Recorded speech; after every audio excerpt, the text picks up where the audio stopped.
adalah suatu kondisi keterbelakangan perkembangan fisik dan mental pada anak yang disebabkan adanya abnormalitas perkembangan kromosom. Menurut Chuncha dalam Mark L. Batsew, MD, menurut Bandi, anak cacat mental pada umumnya mempunyai kelainan yang lebih dibandingkan cacat lainnya, terutama inteligensinya. Anak Down syndrome biasanya kurang bisa mengkoordinasikan antara motorik kasar dan halusnya. Misalnya, kesulitan menyisir rambut atau mengancing baju sendiri. Nah, selanjutnya kita akan membahas kesulitan belajar, di mana menurut Nathan, istilah kesulitan belajar atau learning disability diberikan kepada anak yang mengalami kegagalan dalam situasi pembelajaran tertentu. Dalam hal ini, belajar didefinisikan sebagai perubahan perilaku yang terjadi secara terus-menerus yang tidak diakibatkan oleh kelelahan atau penyakit. Maka, setiap karakteristik yang bersifat individu merupakan hasil dari perpaduan pengaruh-pengaruh lingkungan dan kondisi-kondisi genetika. Dengan demikian, variabel-variabel organismik dan genetik sangat berpengaruh terhadap perilaku selama lingkungan juga turut berpengaruh. Pengaruh organismik dan genetika memerlukan adanya respon lingkungan yang efektif.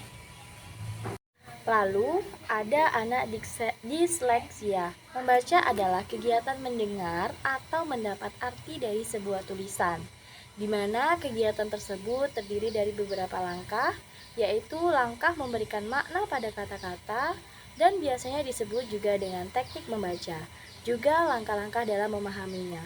Karakteristik anak yang bermasalah dalam mengeja dan melafalkan huruf atau tulisan. Yang pertama, terlambatnya kelancaran dan mengeja dan melafalkan huruf. Lalu, yang kedua, kesanggupan mengerti maksud tulisan sedikit. Lalu, yang ketiga, jika mengeja dan melafalkan huruf selalu salah. Selanjutnya, ada gangguan belajar yang banyak terjadi di sekolah. Salah satunya adalah gangguan belajar menulis, atau sering disebut disgrafia. Disgrafia adalah gangguan belajar yang ditandai dengan adanya kesulitan dalam mengungkapkan pemikiran dan susunan tulisan. Di sekolah, anak-anak disgrafia sering dianggap sebagai anak yang bodoh, anak yang malas belajar, anak yang nakal oleh guru, dan pada kenyataannya anak-anak disgrafia juga ingin dapat mengekspresikan dan mentransferkan pikiran dan perasaannya ke dalam bentuk tulisan dengan baik seperti anak-anak normal. Keterampilan menulisnya di bawah kemampuan anak lain yang seumuran. Anak-anak disgrafia ini mengalami hambatan dalam mengungkapkannya ke dalam bentuk tulisan.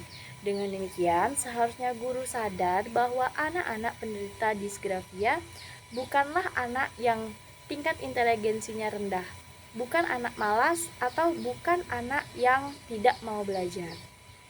Baiklah, yang terakhir ada diskalkulia. Diskalkulia ini dibatasi sebagai suatu bentuk learning disability yang ditandai dengan kekacauan dalam berhitung. Anak diskalkulia adalah ketidakmampuan berhitung yang disebabkan oleh gangguan pada sistem syaraf pusat. Biasanya, anak lemah dalam kemampuan persepsi sosial, lemah dalam konsep arah dan waktu, dan ada gangguan memori. Anak mengalami kesulitan dalam membedakan bentuk geometrik, simbol, konsep angka, sulit menghafal penjumlahan ataupun pengurangan, perkalian, dan pembagian secara cepat.